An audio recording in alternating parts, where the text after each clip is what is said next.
ক্ষমতার পালাবদল হয়েছে, চাঁদাবাজের চেহারা পাল্টেছে, চাঁদাবাজি পাল্টায় নাই।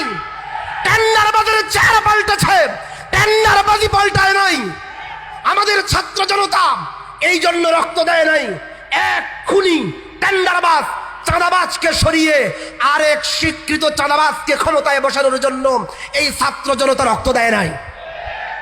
এই জন্য শেষ কথা বলি, যারা আমিন প্রকৃত আমিন, যারা আমিন প্রকৃত আমানতদার, যার কাছে আপনার আখিরাতের অনন্ত জীবন আমানত, তাদের কাছে 5 বছরের আমানত রাখতে কে কে রাজি আছেন? রাজি আছেন তো ইনশাআল্লাহ? আর একবার পরীক্ষা করে দেখেন, একবার দেখেই দেখেন ইনশাআল্লাহ ওলামায়ে কেরামের নেতৃত্বে, ধর্মপ্রাণ মানুষের নেতৃত্বে সারা বাংলাদেশে যে গণজোয়ার শুরু হয়েছে, ইনশাআল্লাহ আগামীর বাংলাদেশ হবে কোরআনের বাংলাদেশ, আগামীর বাংলাদেশ হবে ইসলামের বাংলাদেশ।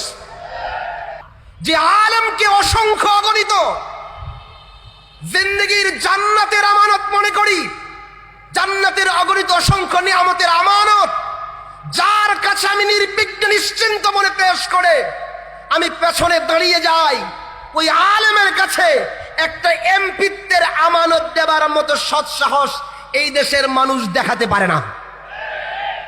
এটা হলো আমাদের দুর্ভাগ্য, আমাদের দুর্ভাগ্য। যিনি আমার আখিরাত এর আমানত যথার্থভাবে আদায় করেন, তিনি আমার দুনিয়ার এই সামান্য 5 বছরের আমানত যথার্থভাবে আদায় করতে পারেন। পারেন কি পারেন না?